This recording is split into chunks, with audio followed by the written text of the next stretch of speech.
Hi, I'm Britton LaRue, and this is Moon to Moon. Moon to Moon is a space to consider, celebrate, and share the ways we come home to ourselves, anchor through change, and uncover our power. 1 month, one phase, one loving step at a time.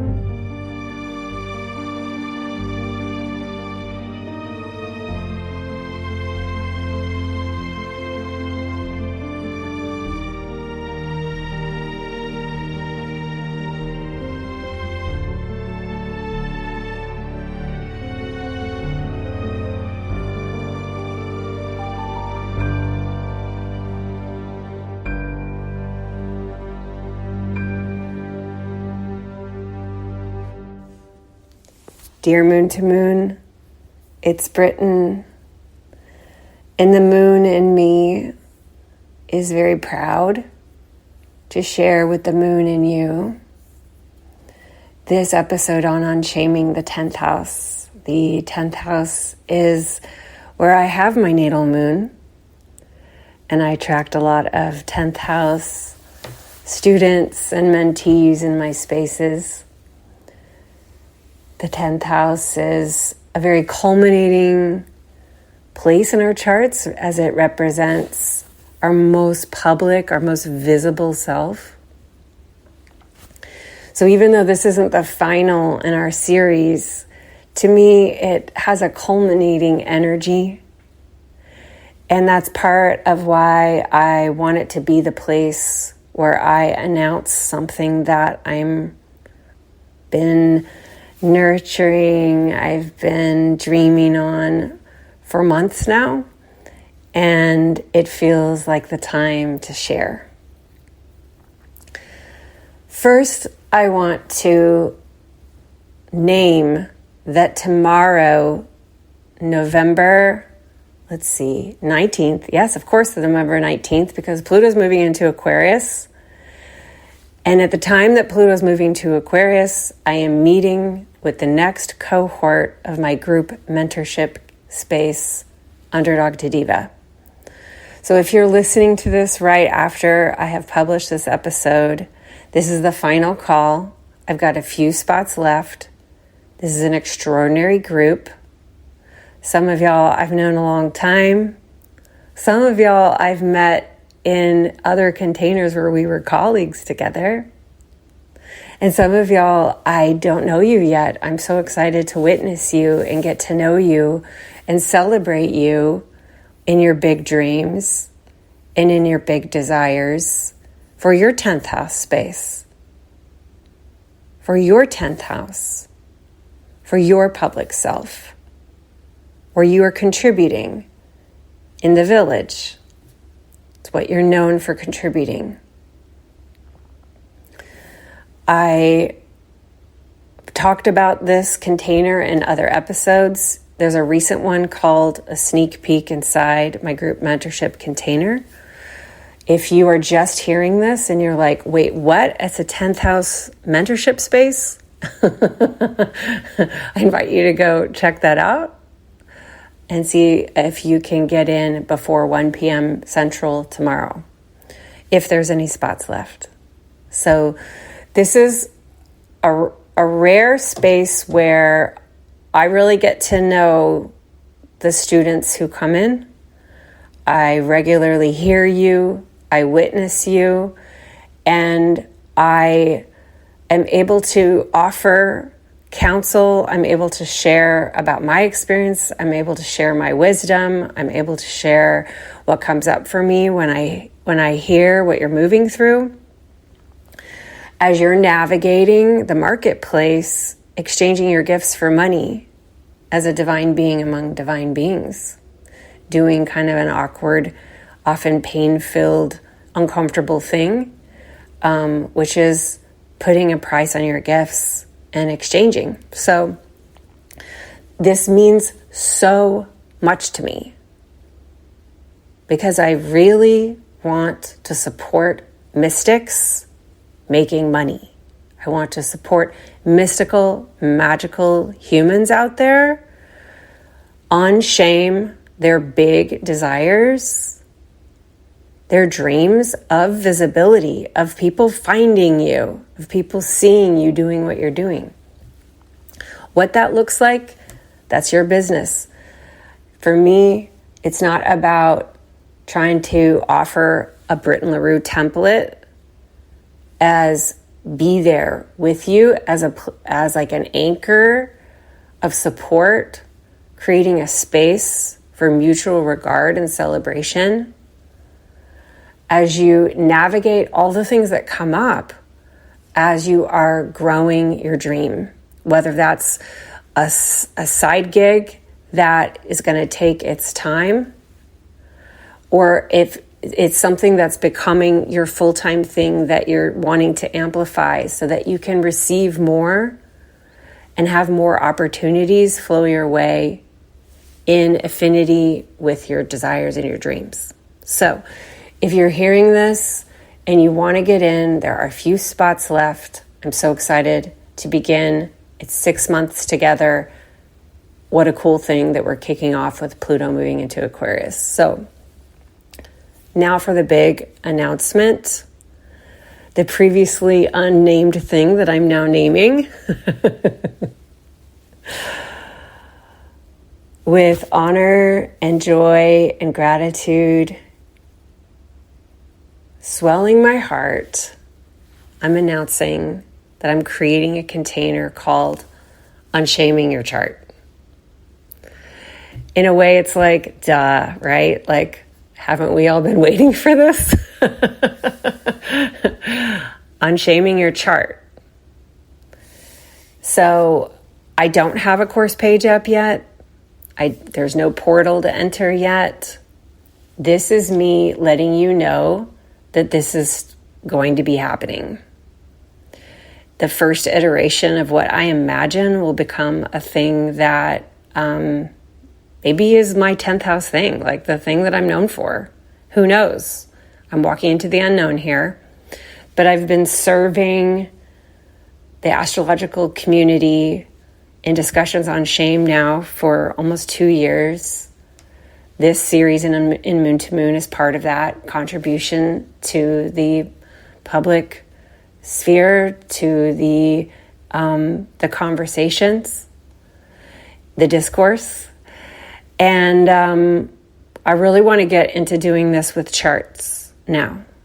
And so what you can expect is that the portal to come in will be revealed sometime in early December once I get the course page going and I get everything set up on my end to be able to welcome you. There will be an early bird probably around December 5th, but I'll let you know later when it's all firmed up. There will be an early bird for those of you who would like to save your pennies. And then there will be a probably 2-week window of promo where the doors are open at the regular tuition. And then we will just meet one time. This is how I'm seeing it, is that we meet one time in December, like before the holidays, where we really like ground in.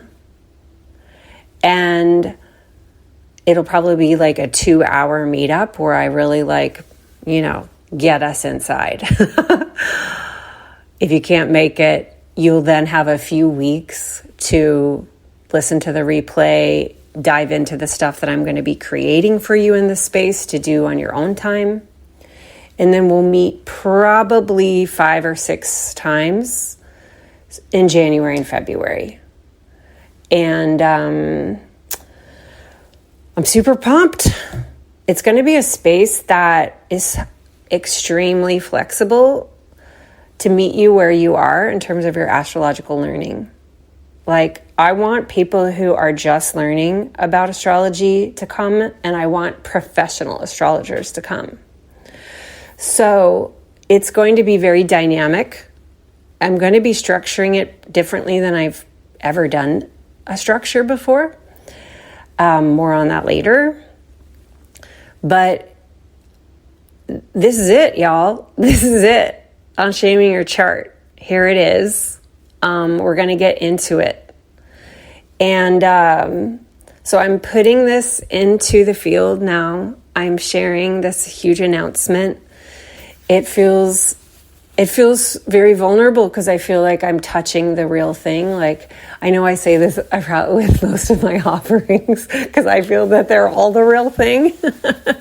But this shame business, this shame and unshaming conversation certainly feels like what Saturn's bringing to my work. Here with Saturn on my Sun year, I'll be leading that first meetup with Saturn's third and final pass on my Sun. All timing is perfect. And it feels extremely culminating for me. And I'm so pumped that I'm going to be leading a lot of it during Capricorn season, which is the sign at my 10th house, into Aquarius season, which is the sign of my 11th house. The 11th house supports the 10th house. More on that in a week or so when I do my Unshaming the 11th house episode. So there's nothing to do except stay tuned. If you're not following me on Instagram or on my newsletter, inviting you to get into one of those or both spaces, because that's where I'm going to be giving all the info. Per usual, my promo is going to be also an education in itself. So, inviting you to be in that newsletter because the richest material will come in the longer form writing. Those links are in the show notes. All right. So let's talk about the 10th house. It's such a big one. Most people come to astrology for support with the first, fourth, seventh, or 10th houses, what we call the angular houses. And the 10th house is one where we have a lot of shame because it's this sense of, did we match what we're known for? Does what we're known for match who we think we are, or who we want to be, or who we think the world wants us to be, or who we think our parents want us to be? On and on and on. What overculture calls success. So when I dreamed of this series, I put in my list next to the 10th house, I put the name Diana Rose Harper. I knew I wanted Diana to come. I think it's because when Diana came to a class that I was teaching a couple of years ago, Astrology as Praxis with Jonathan Coe, Diana came to one of our last meetups and shared some things about her chart. And she added, and I have Libra in the 10th house at my midheaven, which is important. And that just dinged in me like, oh, it's so interesting that she added that. How cool. I want to know more. So we get into that in our conversation. Let me read Diana's bio. Most of you are likely very familiar with who Diana Rose Harper is. And for those of you who don't know Diana yet, Diana Rose Harper is a relational astrologer currently living on the west coast of the so-called United States. Her practice aims at helping humans to better occupy our spiritual and ecological niches with the assistance of astrology's ability to render more legible who we are and how we can relate with incarnate experience. As an animist striving to embody a devotional, love-centered ethos, Diana's practices support re-enchantment and reintegration with the wider field of being. She is a repeat presenter at the Northwest Astrology Conference, a repeat guest on the Astrology Podcast, and hosts monthly live chats via her Patreon. And included in the show notes, y'all, I've got her Instagram, Threads, her website, her Patreon, and her Work Your Angles workshop that we talk about in our conversation. It is such an honor to be connected to Diana. I have been following her on Instagram for years. She truly has one of the richest Instagram feeds you will find in astrology. If you're interested in astrology, I'm inviting you to be connected to Diana Rose Harper, because her approach to astrology is really necessary, healing, important, impactful, powerful, and magical for our times.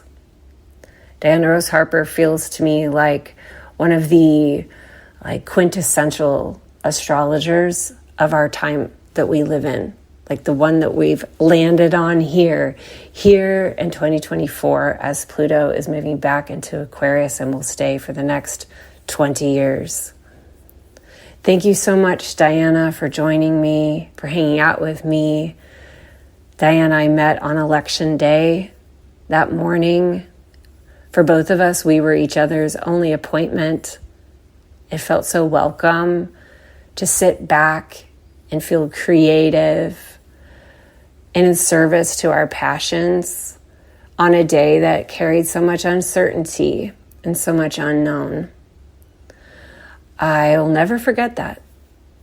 And I'm so proud to be offering you our conversation now. Thank you so much.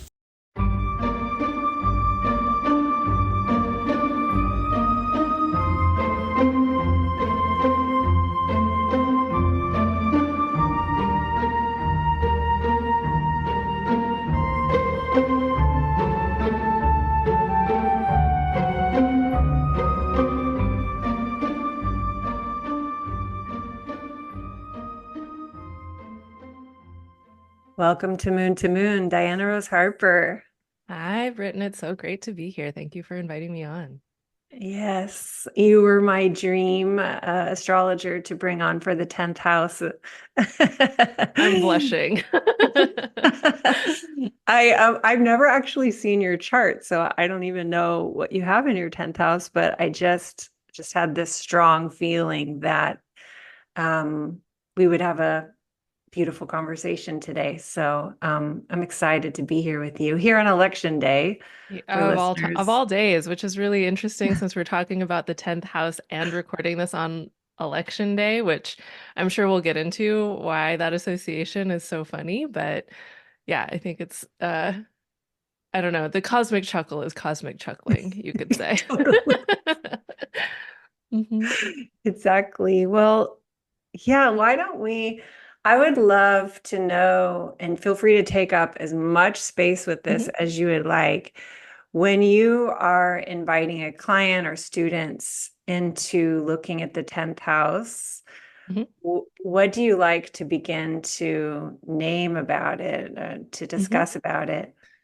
Yeah, so this is actually something I've talked about with a lot of clients over the years because I actually have a specific consult called Work Your Angles. It's more focused on the midheaven specifically, which in whole sign houses can land in several different houses, but usually it's landing in the 10th house. And people will come to me for this particular work because they're trying to figure out how to be a person in public, basically, because that's really what the 10th house brings us into. The midheaven too. There's overlap between these things, right?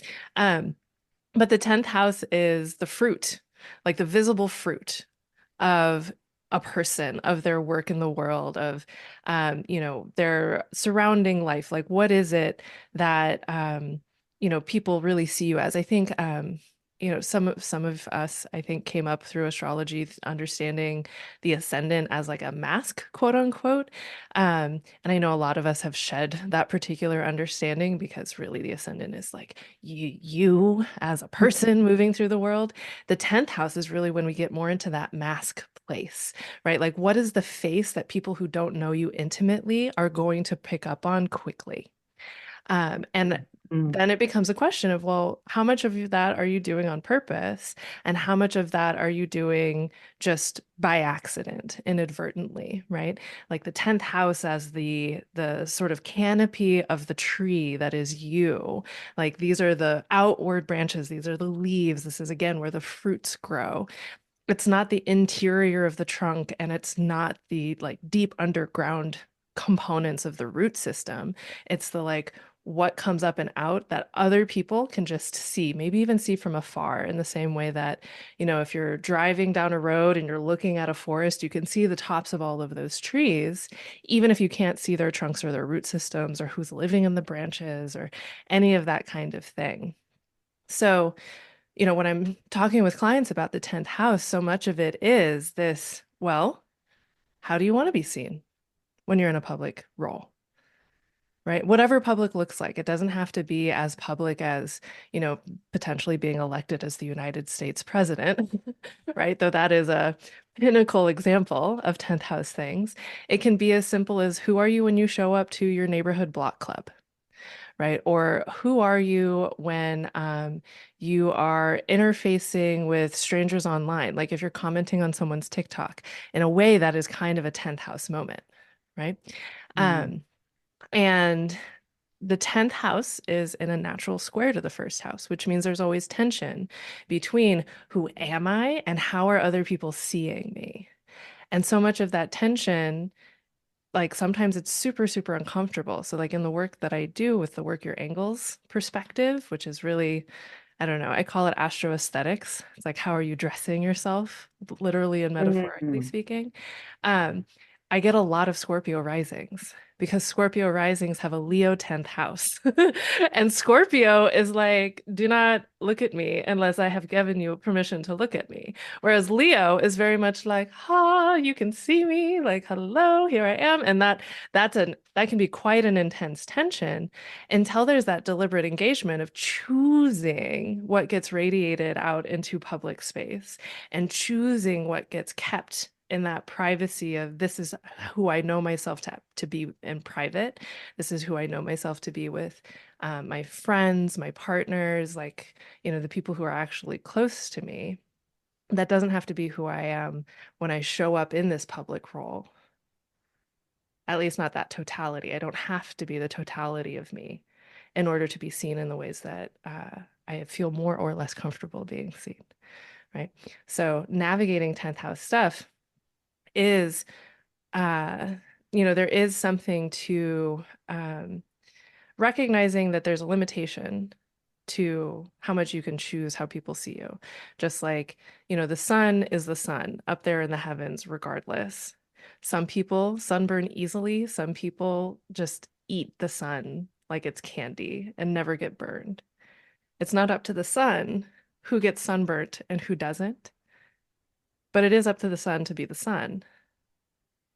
Right. And so the 10th house also brings us into relationship with the like we can choose to be in deliberate engagement with our visibility. We can choose to be in deliberate engagement with our reputation, with what we're giving to the world, with what we're known for. But we cannot dictate who gets burned by our radiance and who gets like just a really beautiful tan. Right. Like there's a whole range Mhm. of things that the 10th house brings up. And then there are subtle components of the 10th house that are also sometimes very loud. Like in traditional astrology, the 10th house is the house of the gestating parent, right? The parent that is very obviously your parent because you literally physically emerged from that one. Whereas the sperm providing parent, that's the fourth house because it's like that happens in private. And also, you can't know for sure depending on the circumstances. It might be like what was that, Maury? Was it Maury that did the fraternity testing? Do you remember this? Like, Mm-mm, mm-mm. oh my gosh, daytime TV from the 90s. But just like, who's the real father? Kind of like scandalous questions and stuff like that. Anyway, but like the 10th house brings us into not just the fruits of our work, like the fruits of our labor, but sometimes also literally the fruits of our loins, and also whose loins are we the fruits of? Right. Mhm. So it's been really interesting. Like for me, for example, I have a Capricorn rising, I have a Libra midheaven in 10th house. And so this eclipse cycle that we are finishing up has featured the South Node passing through my 10th house. And there's been an interesting amount of things emerging around my matrilineal ancestry, which isn't the first thing you think of with the 10th house, Right. but it is the gestational parent line. So that's another thing that sometimes comes up because people think they should be focusing really hard on like, super intense career or something, when actually some of their most important work, like some of their most important contributions to the world, is matrilineal in nature. I So, love that. yeah, there's so much more I could say, but I feel like I've just been talking. So, There's so much here. I remember once you said somewhere, um, you were naming your chart placements. Maybe this is when you came to visit Astrology as Praxis, mhm. but you shared your chart placements and you were like, and also Libra Midheaven, which I think is important to include, or something like this. And I was like, I want to know why that was at. I would love to Mm. hear you like want to name why you wanted to add that. Well, I think well, so a little bit of detail. So I have a Libra midheaven. It's at about 24 Libra, which is very close to the fixed star Spica, which is the linchpin star of the constellation Virgo. It's the sheaf of wheat being held in the hand of the maiden. Spica is also my heliacal rising star, which means it's the star that just had its heliacal rise before I was born. And I'm not going to get too far into the details there, but we'll just say that Spica is important for me. And Spica, I associate Spica with like the wealth of the orchard or the food forest. It's how can generosity and stability and like, beauty, like natural beauty, how can that be embodied, expressed, and shared? Sharing being a really important part of this. And also, it's like 10th house Libra, midheaven, square its ruler Venus, which I have in the first house. Like there are these layers of like what I want to be doing and what I want to be sharing, what I want a significant portion of my legacy to be, what I want to be contributing to the world is beauty and harmony and balance and actively communicated, right? Like remembering that Libra is a cardinal air sign, there's an activeness in that participation in the intangible realms of sociality and intelligence and information and artistry and all of these things, right? And so, it's like I am pretty forthright about the fact that like love is my entire point here. um, and love has all of these different ways of expressing itself. I want that to translate beautifully, right? I want to use beautiful language. I want to communicate beautifully, but I want to do so in ways that envelops people and brings people into their own roles within their ecological situations, not just like ecology, like, a riparian ecosystem, right? But ecology as in their social circumstances, their spiritual circumstances. When we think about the 10th house, this is part of that work. Like, this is why I think of, lots of people think about the 10th house as the canopy of the tree, like the top of the tree with the IC as the roots. Like, I'm not unique in that perspective, but really thinking about, like, what does it mean to be somebody who is contributing fruits generously? Like, that's Spica. What does it mean to do it beautifully? That's Libra. What does it mean to do that connectively and in a way that's, equalizing isn't really quite the right word, but balancing, right? Like there's something about right sizing people's perceptions of themselves, which sometimes means, hey, maybe you should take it down a peg. More often than not, it means, why don't you step into this spotlight that's yours? It doesn't have to be at the center of the stage to be a worthy spotlight, but your spotlight is your spotlight, and nobody else is going to fit in that spot. And our ecological system is going to be imbalanced if you're not stepping into your spotlight. So I feel like that's a really roundabout way of answering that question. I love it. But And yeah. ever since you said it, whenever I see your posts, which very often picture beautiful, like floral backgrounds and really inviting imagery that feels luscious and soft. Mhm. I feel that my playing with that a little bit could be supportive to any listeners who are feeling into it's almost like you can think about like something as what would otherwise be sterile as branding. So Mhm. the lens of the invitations, Yes. trusting that all signs are loving and nurturing, and all placements there are here to support you. Mhm. Like what you've just shared can be really helpful as a template for listeners Mhm. to feel into that for themselves. Yeah, 100%. I mean, and like the branding thing, like I mentioned earlier, the work your angle session, I also have a 2.5 hour workshop version that I Mhm. managed to put together, which was really challenging actually. There's something about how visible the midheaven is, how visible the 10th house is. And I think sometimes people want it to be like, this is what my job should be. Like, I should be a nurse because like I don't know, a phlebotomist because I have Mars and Virgo in the 10th house or something, right? Which, Mhm. if you cobble together keywords, that makes sense. It's like, okay, Mars, piercing things, Virgo, moving material around in a very assiduous fashion. 10th house, this is what I'm known for. I guess I'm drawing blood for people, right? Like, that's okay, cool, fine. Um, but there is something about like accessing the wisdom of the visual, the wisdom of the aesthetic that can actually be really great, even if you're not somebody who does work that's like branded on the internet, right? Mhm. Like what does it mean to touch into like, I don't know, like what's your 10th house, Britain? Capricorn. That's where my moon Capricorn. is too. And your Hmm. moon is there, and where's your Saturn? Fifth house Leo. Okay, wow, beautiful. I love this. Oh, this makes so much sense. I love when I just learn like little bits of things about people and I'm like, oh, of course. It's so good. Right. But there's something here around like it's like, okay, like literally right now you're in the midst of doing an unshaming series, right? And you've Mhm. been deep in this unshaming work for a long time, right? And it's like, what does it mean to be like, we can have structures around our feelings that don't mean that we have to like shunt our feelings into a very small box that's acceptable to other people. Like, that's your 10th house moon in Capricorn ruled by a Leo Saturn in the fifth. Like, we can be creative about the structures we put out around how we're feeling and interacting with the world and building a life for ourselves. That doesn't have to be a constricted structure.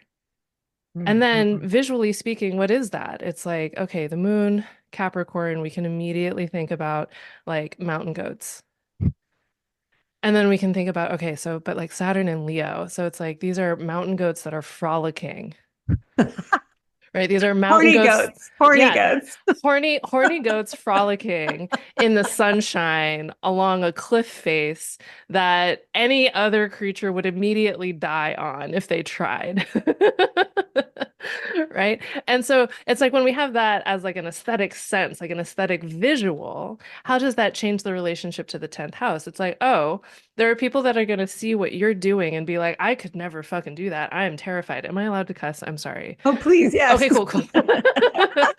Should have asked earlier, right? But it's like, okay, I see Britain doing this thing that's like so scary. It's like she's just being like forthright about her shame and she's talking about all of these different layers of what it means to feel shrunken and not feel like you can be who you are. But then she's saying these things that feel really controversial, but that also make me feel like maybe I could also frolic along the side of a mountainside with goats. What is happening, right? And it's like isn't that a more fun way to play with the 10th So house? much more fun. Yeah. Well, I think when you first mentioned penthouse as fruits, and I think about shame, I just think about this picture of so many of us feeling like, what fruits do I have? Like, Mm, who wants my fruit? mm, hmm.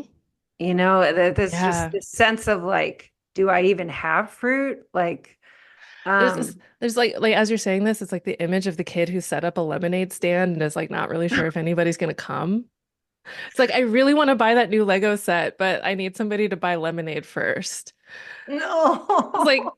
did I do a good job? Like, is my sign pretty enough? Oh, yes, I Yeah. know.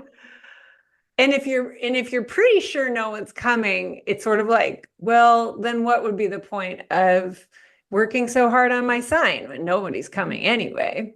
Hmm. And like there can be this kind of spiral of turns Hmm. that grow from this fruit, this like this this like the essence of what's going into the fruit when it's tons and tons of shame is the sense Mm, that like this is not fruit that is going to be nourishing or juicy for those who might come to look at it, to think about taking a Yeah. bite. Yeah. And so this reminds me, do you know this Dita Von Teese quote? It's one of my favorite quotes in the world. Do you Tell know me. it? Okay.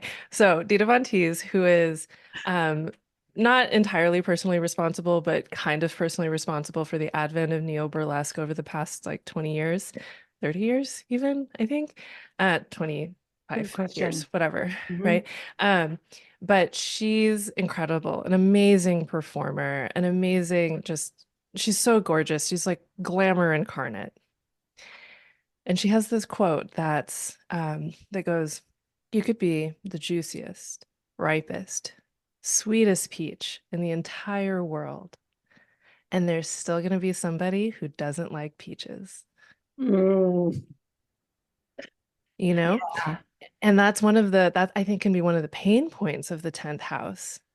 Absolutely, especially depending on like the planetary configurations that are related to your 10th house, who you have there, who's in charge of that 10th house and where they live in your chart, any aspects, especially intense oppositions or squares. Like there can be that sensation of, I don't even know if I'm a juicy peach, but no one around me likes peaches. Mm. And depending on what stage you're at in your life, if like I'm even thinking of like that Asian fruit durian, which has that terrible aroma, but some people are just obsessed with eating it. Mhm. Um, I personally haven't interfaced with it, right? And like whenever I Either. think about stinky fruits like durian, then I also think about stinky cheeses, right? Like Mhm. I'm reminded of the mistake I made when I was studying abroad in France and living in a like tiny little studio room and got a really smelly camembert and then my room just smelled like smelly camembert for 2 weeks. It was Hey, want to come over? yeah, it was not the vibe.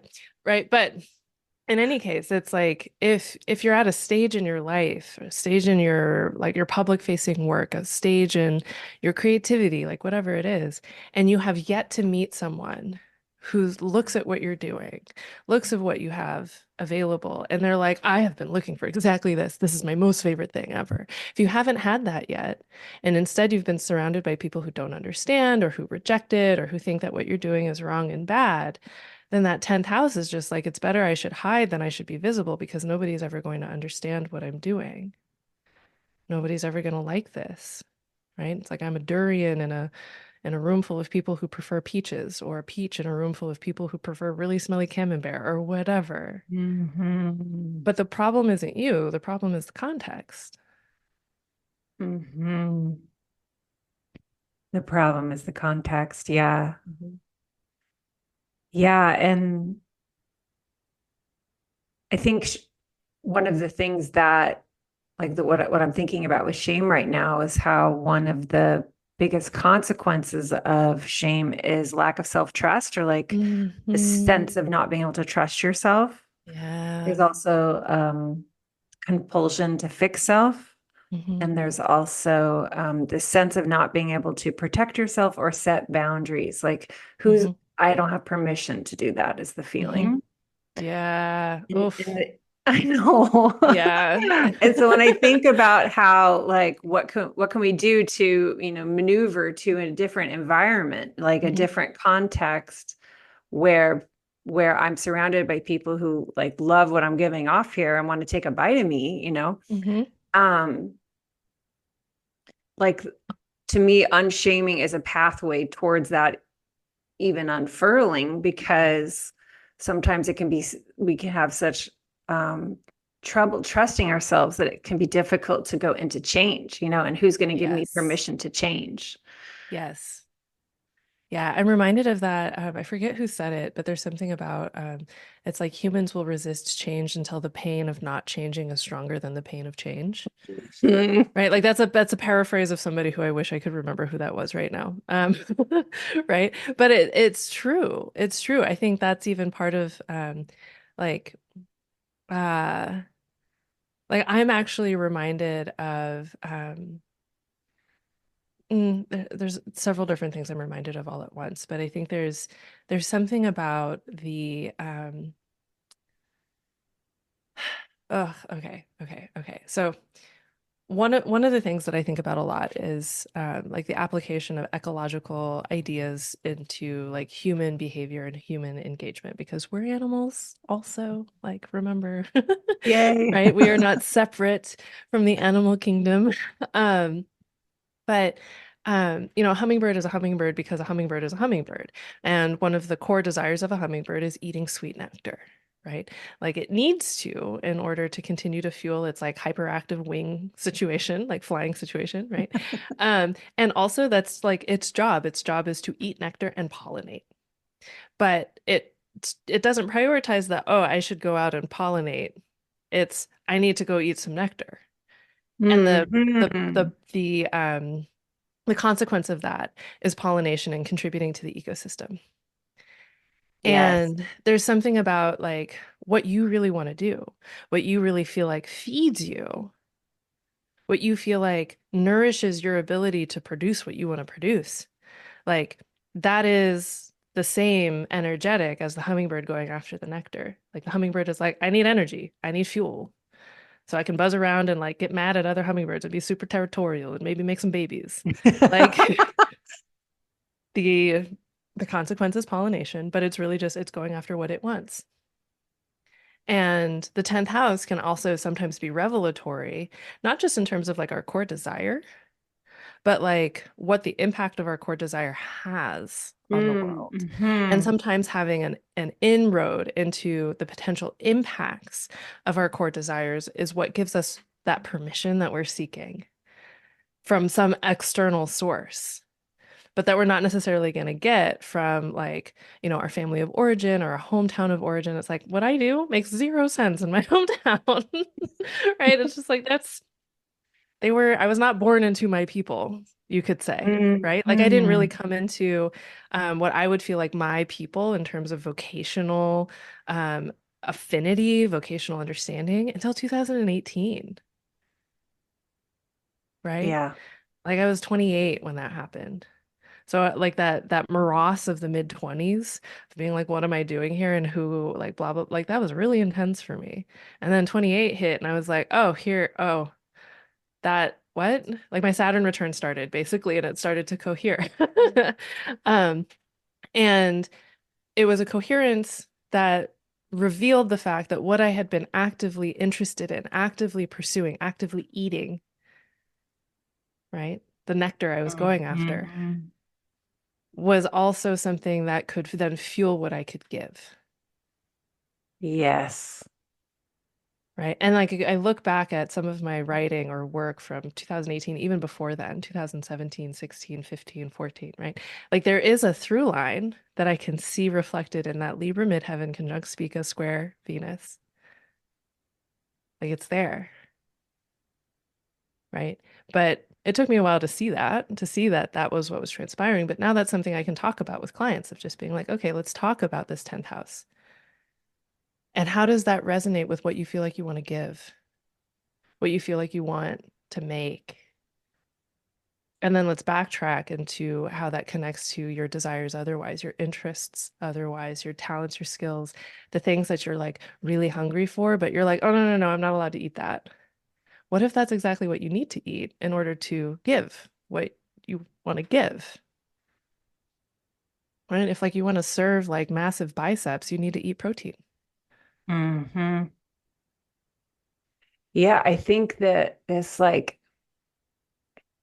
injunction against hunger does not help us. Like this Mm-mm. sense of our desires being problems, Hmm. and we need to really get a control. We need to really get control of this is actually not serving not just ourselves, but what we're here to offer the world.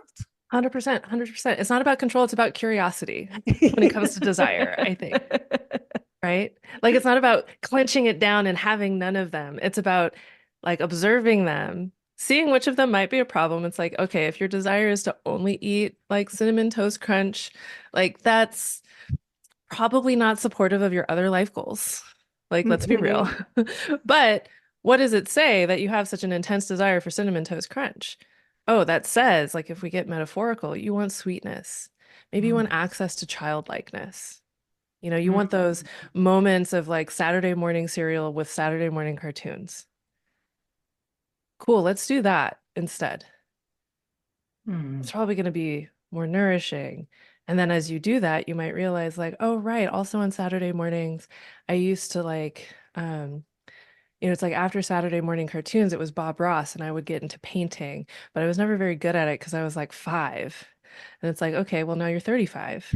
What if you get into painting as a 35-year-old where you have more hand-eye coordination and dexterity?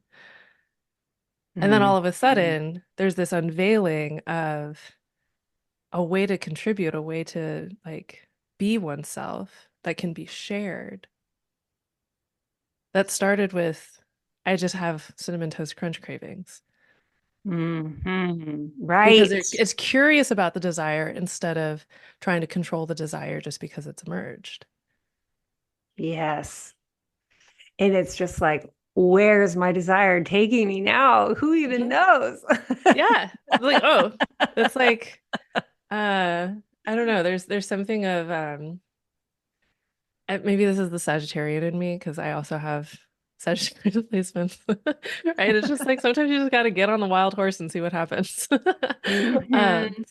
but also sometimes in order to get on the wild horse, you have to like train enough to trust that if you get thrown off the wild horse, you won't break your neck.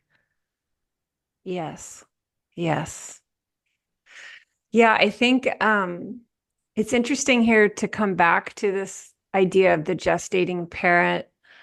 Um, because I think a lot of the confusion that I know I felt and I see many feel about what am I supposed to be when I grow up, or Hmm. who I'm supposed to be, is carrying the strivings of that particular caregiver Yes. and seeing it as our responsibility to enact or achieve whatever they're striving for themselves, or Hmm. for or through us or for us, Hmm. and just really setting those down as not my responsibility really shifted a lot for me with my 10th Yeah. house. 100%. And as you're saying that, one of the things that, it's like I mentioned, the South Node moving through my 10th over this past like eclipse cycle or whatever. And one of the things that's emerged for me is like there's a difference between the stated aspirations of your gestational parent Mm, and the deeper aspirations of your gestational parent or parents, like, into the matrilines. Because I think, for myself, it's like, um, locking into safety, locking into a safety that means that within whatever social circumstances that you're in, you're going to be okay. Like, that's not a desire-based aspiration, that's a security-based aspiration, right? And desire and security, they can go together, right? They're not like antithetical to one another, but they are qualitatively different. But like deeper beneath that is a desire to be creative, to be expressive, to be able to engage with the beauty of the world, right? To like this feels like an okay story to share. So like one of my so my grandmother's grandmother was a baker, just like a home baker. She loved baking things. Like she was German speaking Polish and just liked that process of making baked goods. And at a certain point, her husband realized that he could get day old baked goods from the bakery for cheaper than what she was able to make bread at home for. So he decided that they were going to start doing that to save money instead of having her bake. And so a creative outlet that she had was taken from her.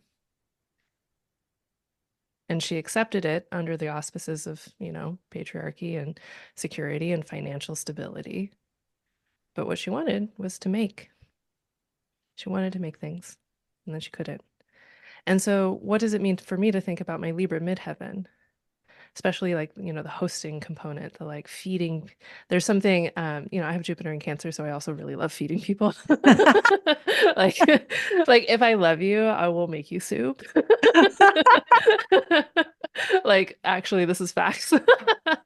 Um, I love it. yeah, but there is something about like, having a nice space and being able to feed people things that you've made, whether you are feeding them like art, like feeding them dance, feeding them music, feeding them the experience of a social circumstance, feeding them meaning or poetry, but also sometimes it's feeding them like, Swedish cardamom buns, you know, Mhm.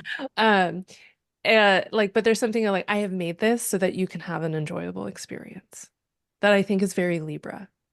I want Mm. to give you, I want to Mm. invite you, I want to enact something that means you have an enjoyable experience. So there's this process of getting underneath the like stated, like you should find a good husband who has money. It's Mm. like, yeah, it's so that you can be secure enough and maybe within that security you get to make something nice. But really that undercurrent of desire is, do you get to make beautiful things? Mm. Do you Mhm. get to invite people into beautiful experiences?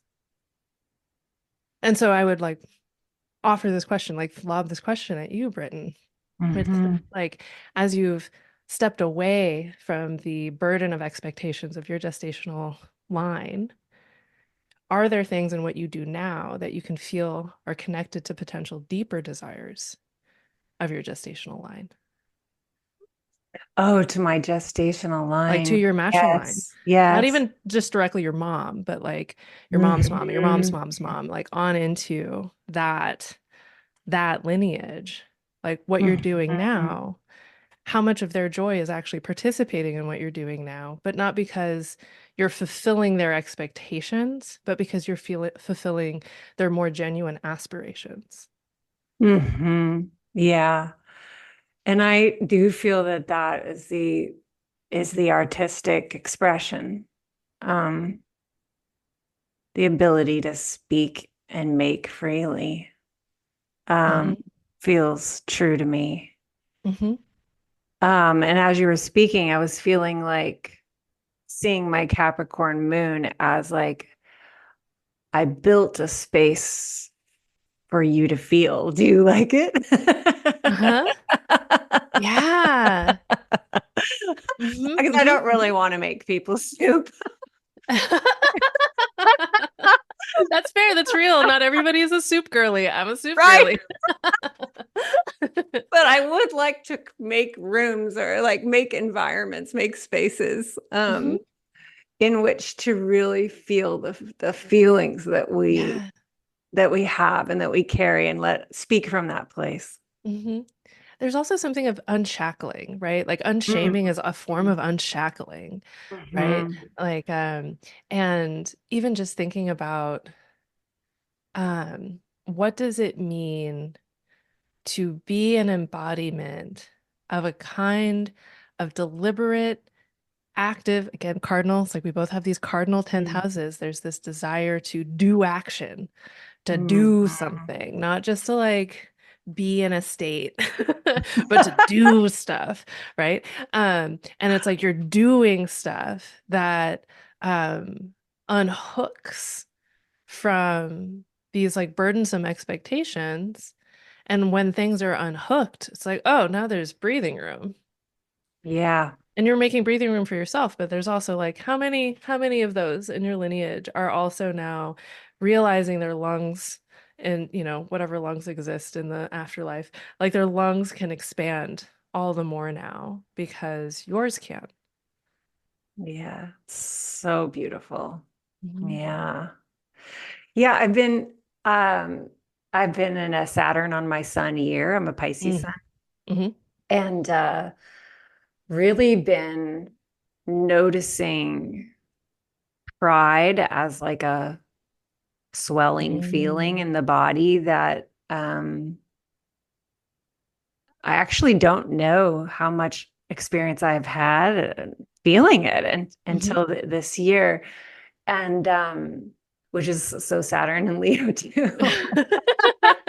I I mean, I will also say I don't experience personal pride. I experience pride for my besties, Oh, yeah. you know? Yeah. Totally. Exactly. I don't understand it otherwise. I'm like, what is that? Well, what's been fascinating is watching how it's teaching me to feel into in terms of that 10th house kind of leadership placement of the public self. Mm, Um, if what you desire is in fact unfolding through mhm, what you're offering in the world, mhm. like what do you want that to like think bigger? Like Yeah. how do you what are you wanting Mhm, to offer, you know? And what I see is how it's actually the unshackling too of scarcity, like the more going back to this striving for need versus striving from a place of desire, you know, mhm, the more that scarcity starts like unhooking from like possibility, the mhm, more I just feel this like groundswell of desire for service, really. mhm. That comes from this Mm. big generosity place of delight and play. And it's just an extraordinary feeling. Yeah, that's so gorgeous because I think you're speaking the trine that goes along with the 10th house, right? Yes. It's like the second house, scarcity, like do I have enough resources? And then the sixth house, like how am I subservient? Right? And like subservience, like there's the problematic subservience of like enslavement and like wage slavery, like wage labor and like all of these things, but then there's also the subservience of like what are you devoted to? Like what are you below in a way that means you're supporting it, Mm-hmm, right? Like mm-hmm. that's one way I like to think about the sixth house sometimes. Um, and like when you get to enjoy that, when you're doing it because you're choosing to versus forced to, when it's like clicked into place, it's like the resources, the enjoyable labor, and then the like 10th house, what are you contributing? What are you being seen for? What are the fruits of the work? Like those are all together in that beautiful, 2, 10, 6 triangle.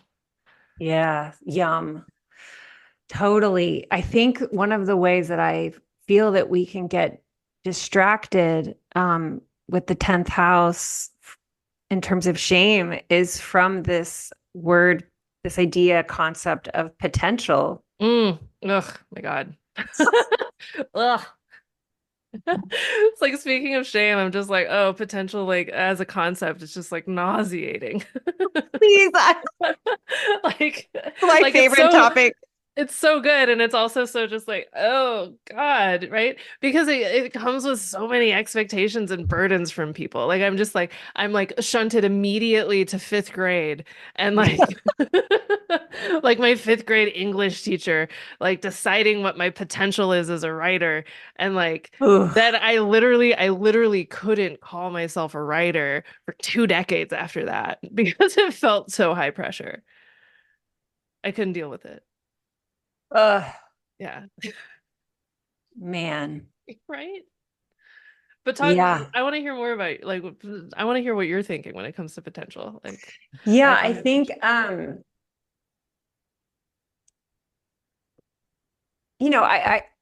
can understand like a ideal I concept of potential where there's something latent that's emerging that is we're like bringing forth. Mhm. Okay. But I think the way we use it in our culture is very harmful Yeah. because it's all about this future place that we're not at now. Mhm. I like to say there's no such thing as potential. Potential is a fantasy that shames the present moment. Oh Because man, that's so good. Potential is a fantasy that shames the present moment. My God. Oh, that's so good. That's so good. Put it on a tote bag. I need that as a tote bag. Wow. I'm obsessed because it really is like you should get to work on the problem with you right now because you're not at your potential. And Yeah. the picture I see is like this fruit that we're discussing, this beautiful Mhm. fruit is like out there like we're supposed to get to this place where we actually have fruit to give, Hmm.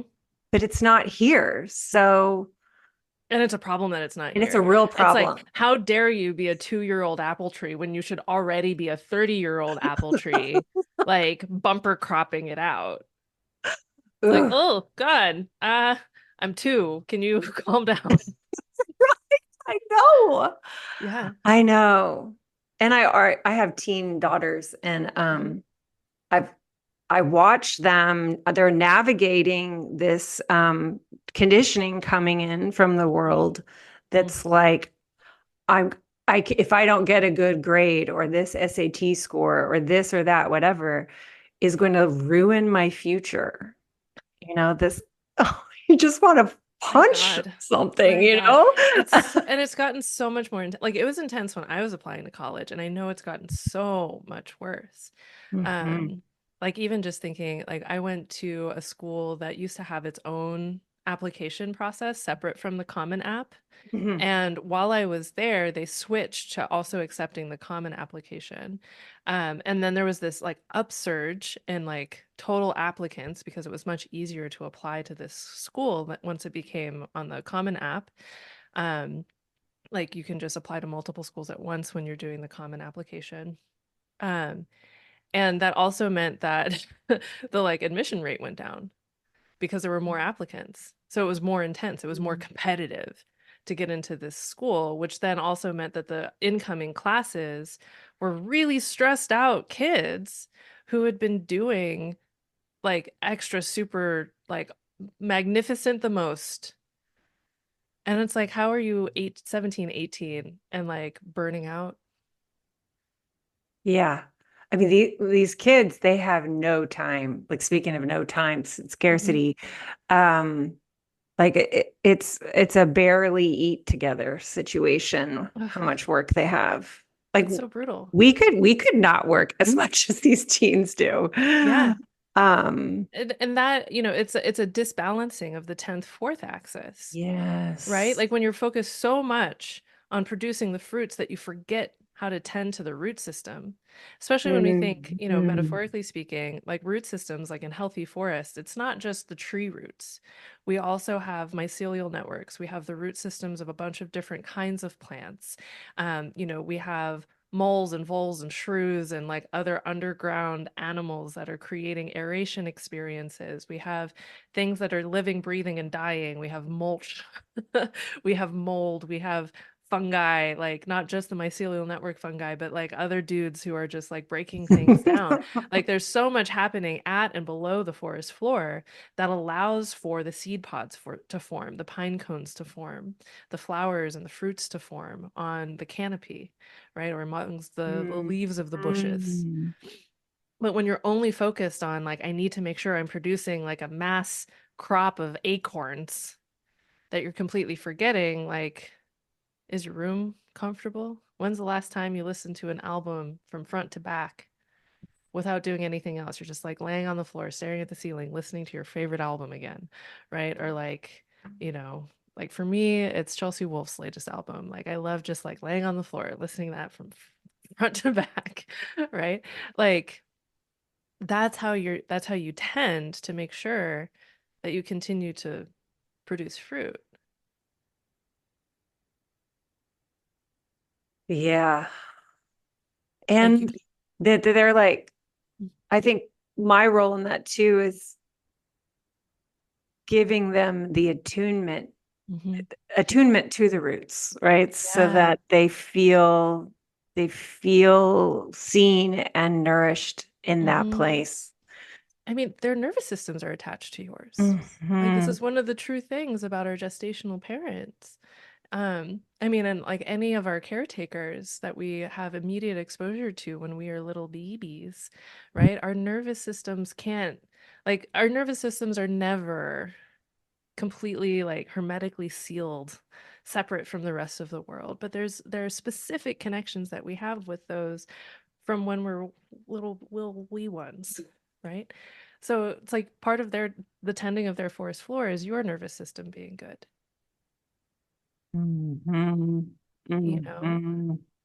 and like whoever else are important adults for them, and like any little animal companions that live in your house with you, and like any plant companions that live in your house or around your house with you. Like those are all contributing factors to their ability to fruit.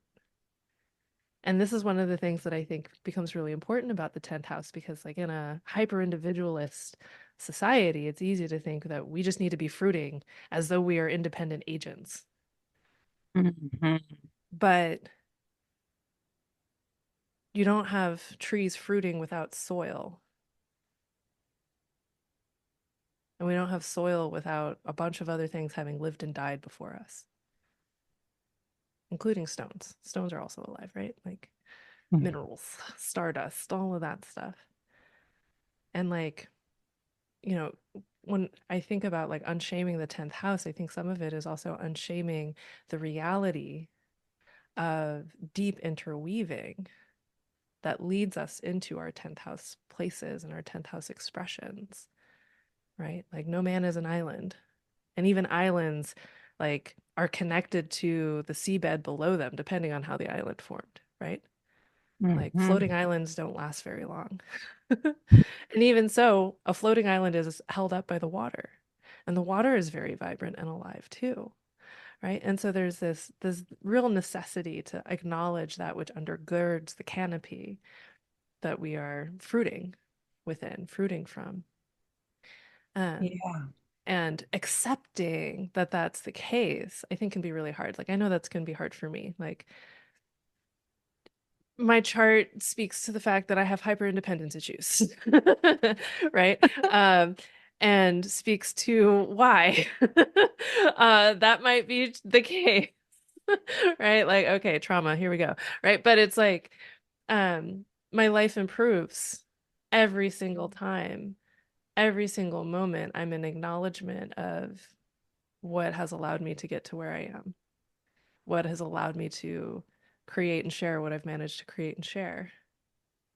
Mhm. Because when you acknowledge without shame, without I should have been able to do it by myself, I shouldn't need help, I shouldn't need XYZ, like when you relinquish that, you actually open the gates to receiving more of it, which then opens the ability to produce more of it.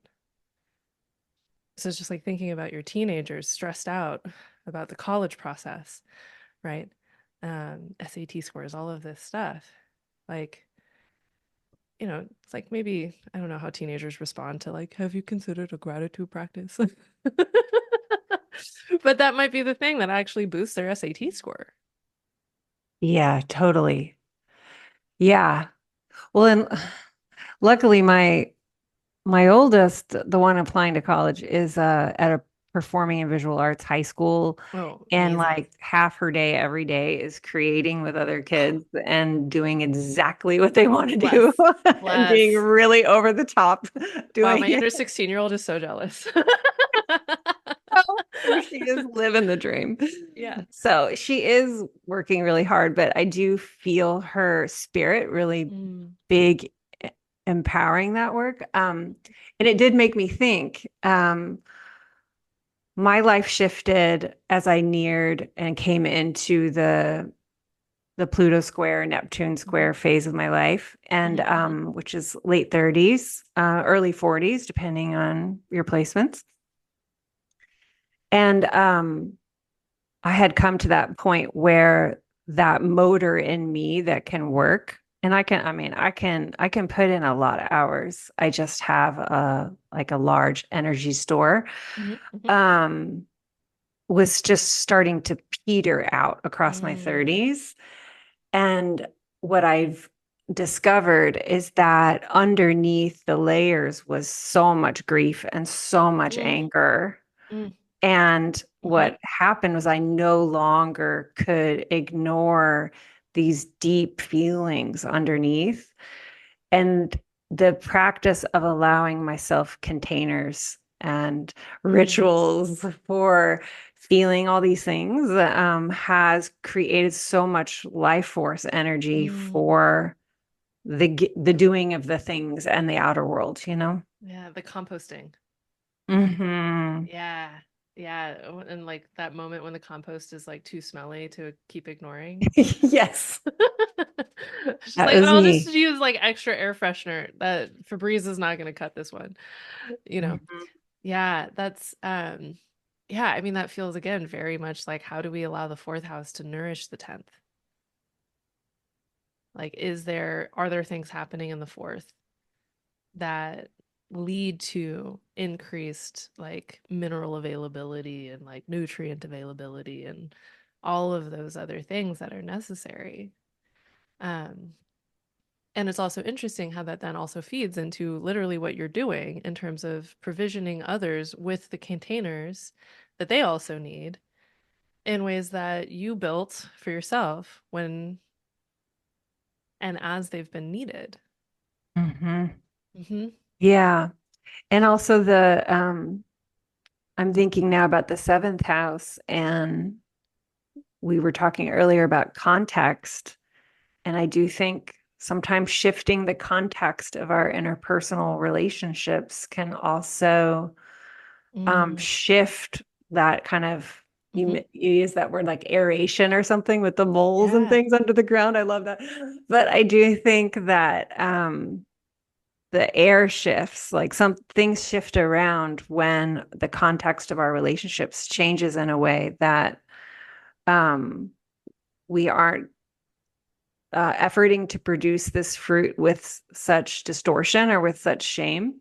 Hmm. Um, yeah, Yeah. I that mean, can it's feel. that collaboration, Mhm. right? But it's like the 10th forming that square with both the first and the seventh, right? And it's like how much are you letting yourself be a dynamic participant in your 10th? How much are other people being dynamic participants in your 10th? And what is the dynamism, right? Is it a supportive dynamism? Is it a generative dynamism? Or is it a destructive or distracting dynamism, right? Like same thing with the fourth. It's like, the first, seventh, 10th, and fourth, like these are the foundational pillars of the chart. And when they are in constructive harmony with each other, whoa, wow, life is real good, right? Like I actually remember years ago, who was this? I think it was the like financial dude, Ramit Sethi or something, who said something about like um it's like you can like if in order for you to be stable, you need your work to be stable, your relationships to be stable, and your housing to be stable. This dude is not an astrologer. Right. There it is. But that's literally, those are the angular houses, Yeah. right? And so, like all of these things can synergistically work together, or they can, I don't know what the anti-synergistically destroy everything, or something in the middle. And I think a lot of times we're somewhere in the middle with it. Um, and it also like highlights, okay, well, there's some potential agency, like of those four places. Like if you're not sure about the fruits that you're producing, well, how's your home life? How are your relationships? Do you feel nourished in those places? How's your relationship with yourself? Do you feel good about your relationship with yourself? And maybe if you attend to one or two or three of those things, the 10th house becomes more legible, becomes more accessible in some way, right? Um, like there's like also it's like doing that personal autobiographical research. It's like when your seventh house changes, how did your 10th house change? Mhm. You know? And Yeah. do you like how that changed? Or would you do it differently next time? I liked how that changed. Yeah.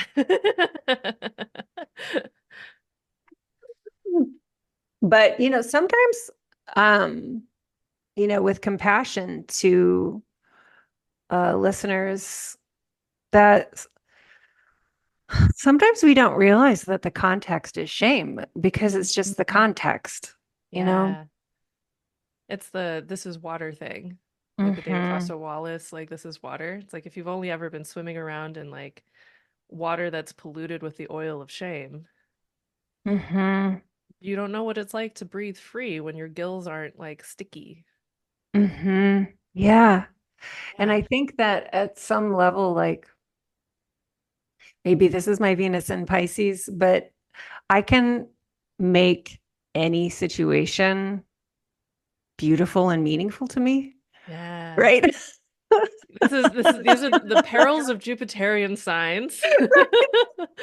Anything can be meaningful. Everything can be a lesson. So why would I avoid something that sucks? Because it might be really rich and meaningful. Yep. Like people want to blame that on Saturn. It's actually a Jupiter problem. Oh my God, I love it. It's absolutely a Jupiter problem. Yeah. Yeah. Yeah. Yeah. So it's like, well, there is beauty here. Mhm. It's it's okay. I'll be fine. This kind Uh-huh. of I'll be fine. That is a Jupiter problem too. Yes. Like I actually describe like Pisces specifically. Pisces specifically, I describe as like, you know those like blow up clown dolls that are like round at the bottom with sand in them and you can like Mhm. punch them and they'll just like pop right back up.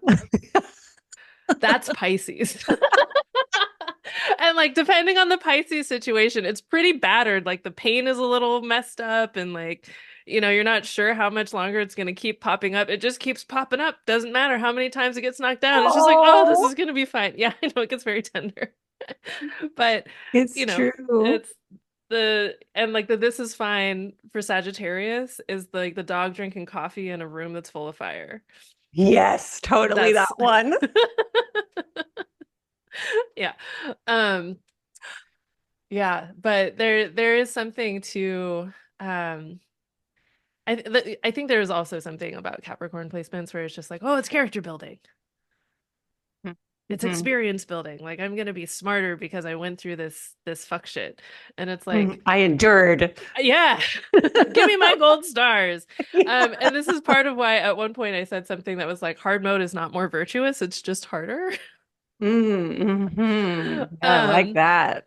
and it's like there are moments in time when hard mode does give you like significant benefits, right? Like if you're really trying to make gains in the gym, for example, and like your sleep is on lock and your nutrition is on lock and your stress is on lock and you're just like, great, I'm gonna get like deadlift PR in the next like month or two. And then you're just going hard. You're doing hard mode on your deadlifts and your nervous system is like, what are you doing to me? Like, you're walking funny.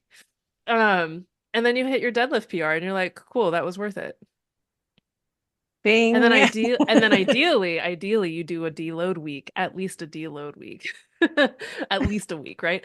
Um, but there are moments when hard mode is what you need to get to Mhm. someplace. But sometimes hard Yeah. mode is literally you're just making it hard. Like why are you like if you don't have to go grocery shopping during rush hour, why are you going grocery shopping during rush hour? Totally. Like, Totally. why are you doing it? Yeah. And yeah, I'll say that after my separation from my ex-husband, Mhm. I started training for a marathon. And this was so powerful because Yeah. it was like creating this evidence that I couldn't turn away from, that I am strong and I endure, and I'm going to persist. And because you chose that I chose endurance it. Hmm. instead of it being like an obligatory one that was like, Hmm. I think this can be very true in like the aftermath of relationships wherein we bloom on the other side. It's like, Hmm. oh, right, there was some sort of net around my flower previously, and I've removed that net. I was straining against that net. That net was never going to let me bloom. Hmm. So now I'm gonna bloom and then do the hard mode of producing a seed pod because I chose to. Hmm. Yay. Yeah. It is very different than choosing difficult things. Just, Mhm. yeah. Mm. Mhm. Thank you so much for being here. This has been so delicious. I'm curious if you have other things you were hoping to discuss with the 10th Mm. house. Um, I mean, one thing that I don't think we really touched on that I think is good to remind people, which is like the concept of a career is a modern invention. Oh, yeah. And vocation and career are different things. And vocation is the thing that is fulfilling. Career is just the thing that looks impressive on LinkedIn. Mm-hmm. And so oftentimes when people engage with the 10th, they're thinking in terms of LinkedIn, which LinkedIn does live in the 10th house. Like, let's be real. But if you're stymied by the concept of career, let it go. You don't need it. Maybe that's not your fruit. And that doesn't mean that you're not going to find success or find like stability or anything like that, but just unsubscribe from career and see what breathing room that gives you. I love that. I think that's one of the important things with the 10th. Um, that's kind of, I think that's the only thing that's coming to mind. Yeah. Yeah, like what you're known for. I remember in high school, this boy saying to me, "You are your reputation." And I was so mad. Mm-hmm. That's not true, It just really like isn't. Yeah. so mad about it. And also, it's like, it's not true. And at some level, it still exists as like as a placeholder for Mm-hmm. identity, Mm-hmm. And that's Yeah. where things can get tangled up in shame, I think. Yeah. Absolutely. Absolutely. I mean, there's that whole thing of like, you are what you do. Mm. But then there has to be room to question, well, what do you do? Like in a party context, oftentimes when people are like, well, what do you do? They mean, what's your job? Hmm. Which, whenever I'm in a context like that, I like to ask, how do you spend your time?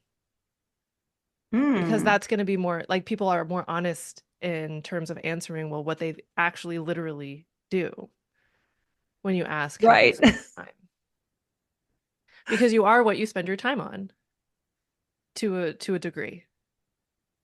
And then Right. the 10th house is what do you spend your time on that's visible to other people? Hmm. That's visible to other That's people. visible to other people. Yeah. Yeah. And what's so interesting now in the age of social media is like, technically, I'm a visible person Hmm. in terms of my career. And yet I'm in my house like 80% of the time. Yo, same. I I live in the like 12th never house. leave my house. I live in the 12th house. Like literally. But also I'm a person on the internet. Like, okay.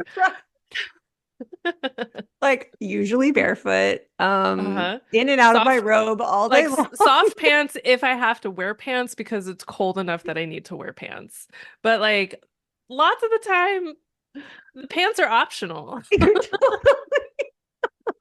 Like I feel like that's another like 10th house, 4th house thing, actually. The 10th house is what's visible in the Zoom screen, and the 4th house is what's below. So What you got down there? it's like, well, right now it's fuzzy slippers and sweatpants. Yeah. Oh my God, it's so funny. Yeah, I think visibility is a funny thing these days, but it actually works so great for me. I couldn't do this career if I had to like get out and go into rooms and things. It would be much Yeah. harder on me energetically, and I don't No. even know if it would be in my desire space anymore. Right? Like I recently did an in-person event for the first time since the Panini Pressed back in 2020. And it was great. It was fantastic. And it was also one of those things where it's like I can do this like once a quarter. Yeah, it's Like, true. mhm, Yeah. And yeah, I mean, I guess it kind of maybe moves us into 11th house a little bit, but mhm, I really appreciate the kind of borderlessness, this like open liminal space of the internet mhm. and the freedom it gives the rest of my body, because my body Yeah. gets to feel anchored in what it knows and where Mhm. it feels And rooted. you can have really clean boundaries. I mean, you can Mhm. have really clean boundaries with the internet. Like you can turn off your computer, you can turn off your phone, you can even turn off your router and be like, Yes. goodbye, Yes. internet. Goodbye. you know, Service is done. done. Nobody knows where I live. They can't come knock on my door. Oh my goodness. Yeah. Oh my goodness. That's so great. Well, thank you so much for coming and participating in this series. Yeah, thank you, Britton. It's been a delight to have this conversation. I hope it ends up being nourishing to the folks who listen to it. I can't wait to re-listen. Yeah. Tell listeners how to connect with you, work with you. Mhm. Yeah, so I am on Patreon, Threads, and Instagram. And I also have a website. And at all of those places, my handle is Damashena, Ddamascenaa. So like the rose varietal, Rosa Damashena, but with an extra D at the front and an extra A at the end. That's what Um, it is. I've always that's what wondered. it is. Yeah. Yeah, it's one of the oldest cultivars of roses. Um, and if people want to work with me one-on-one, the best way to do that is by joining the Patreon, because my patrons basically always fill up my calendar before I can share it with anyone who is not a patron. The Patreon also features monthly live chats. That's like the best part of the Patreon, I would say. They're always really enjoyable conversations that feature spontaneous mini lectures and just they're really fun. If people are curious about the 10th house work in particular, like the work your angles, whatever, like I do have that as like an astroaesthetics like one-on-one session, but that's also available as a workshop that you can just buy. And there's links to that from my website, which is damashena.com, spelled the same way with the extra D at the front and the extra A at the end. I have several other lectures that are available if people like how I think about things. And I think that's it. Amazing. Yeah. I'll include links to everything in the show notes. Cool. Awesome. Yeah, I think I do find it enjoyable. If somebody has listened to a podcast episode that I've been on and it was like really like interesting for them, I have a contact form on my website, so you can tell me like whatever brain sparkled you if you want to, or even just like if you share this episode in your stories, feel free to tag me because I do like knowing how things are landing with people. So yeah. Thank you. Well, thank you so much, Diana. Yeah, thank you, Britton. Thank you for all of your work around unshaming when it comes to astrology. I'm seeing the ripples in various components of the astrological world, and it's really crucial work. I'm really excited that you're doing it. Oh, thank you. Yeah. Thank you for saying that.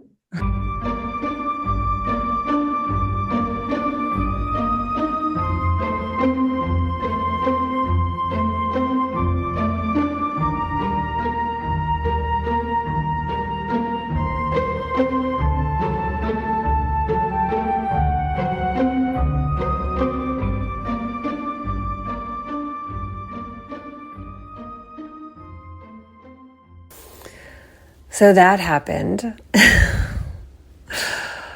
Such a beautiful conversation. I'm so grateful to you, Diana, if you're listening. Thank you for sharing your wisdom with me and sitting down with me to talk about what we both love so very much on a day of uncertainty. Listeners, inviting you to connect with Diana. The links are in the show notes. And final reminder, it's the last call for my group mentorship container, Underdog to Diva. We begin Tuesday, November 19th at 1 p.m. Central. As long as you see the portal there, that means there are still spaces. I'll close the door to enrollment when they're full. And stay tuned. Once I finish the Unshaming the Houses project, my next project for astrology and shame is my new offering, Unshaming Your Chart. Very culminating, offering I feel so proud to be the steward for. And I will be sharing so much more about that in the coming weeks. For now, I just want to support you in constellating your energy towards this if it's something that you want, so that you can plan for it, you can budget for it, you can bring yourself into availability with it. It will probably be a very large container, and I'm dreaming a structure in place to navigate a lot of human beings and being able to support everyone who wants to come with unshaming their chart on their hearts. I think that this is a massive yearning, and my desire is to create a space to accommodate that.